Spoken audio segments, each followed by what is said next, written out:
Bonjour à toutes, bonjour à tous, bienvenue sur Exprimez-vous. Dans ce podcast, je m'adresse encore aux formatrices et aux formateurs et aujourd'hui, je vais vous parler du scénario pédagogique.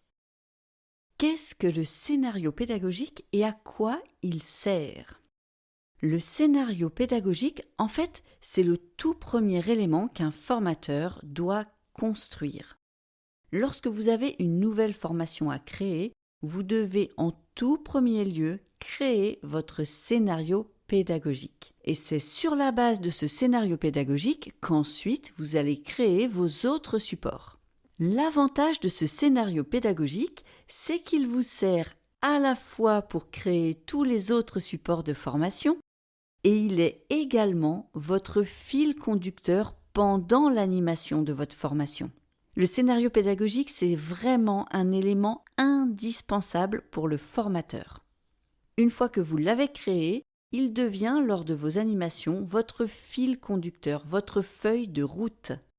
Alors à quoi il ressemble ? En fait, c'est un outil extrêmement pratique qui résume en un seul tableau et au maximum un recto verso pour une journée d'animation tout ce que va faire le formateur ou la formatrice et les apprenants et apprenantes pendant la formation.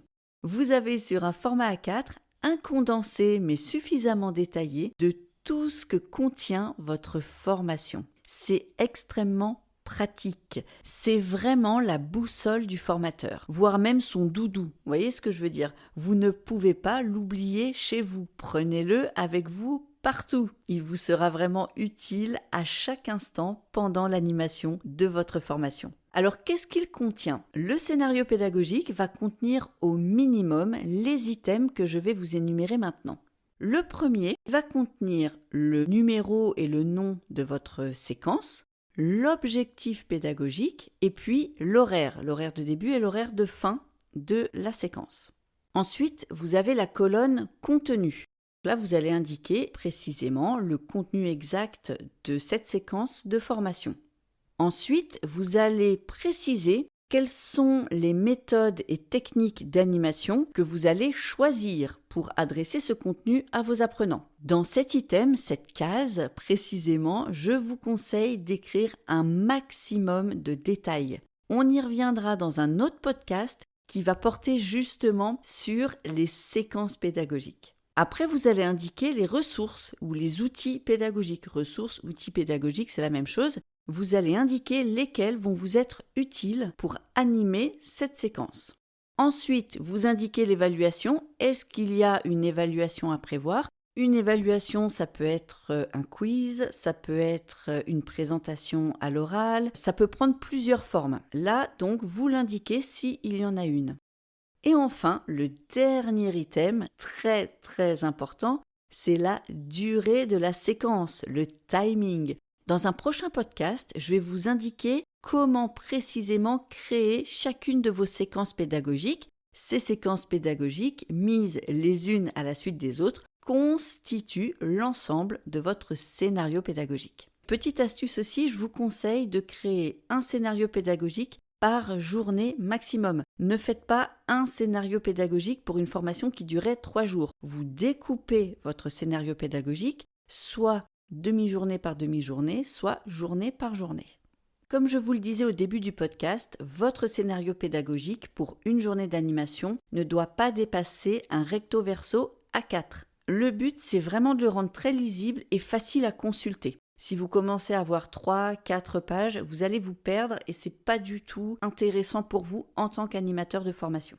La création du scénario pédagogique a aussi une autre utilité. Il permet de préparer de façon très rigoureuse votre animation. Il permet de vérifier que votre formation, elle tient dans le timing imparti. Pendant l'animation, comme je vous l'ai dit, le formateur, la formatrice va s'y référer constamment. C'est un outil qui est vraiment indispensable. Vous l'avez toujours à proximité de main, posé sur une table, en tant que formateur-formatrice. Bref, le scénario pédagogique vous sert de guide pendant toute votre formation. Après l'animation, il permet aussi de comparer ce qui était prévu avec ce qui a été réellement animé. Et si on voit effectivement qu'il y a une différence ou que certaines séquences ont duré plus longtemps ou moins longtemps que prévu, eh bien on va tout simplement réajuster son scénario pédagogique. Le scénario pédagogique n'est pas un outil qui est absolument figé. Au contraire, il est évolutif et on va pouvoir l'améliorer. Comment savoir si son scénario pédagogique est qualitatif ? Eh bien, ce que je vous conseille, c'est tout simplement de le tester auprès d'un autre formateur ou d'une autre formatrice. Si ce formateur ou cette formatrice le comprend et se dit qu'effectivement il sera facile de l'animer, alors c'est parfait.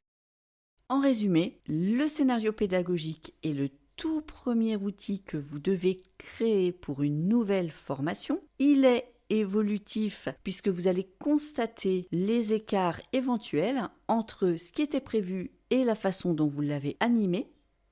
Et enfin, son format doit être au maximum un recto verso d'une feuille A4.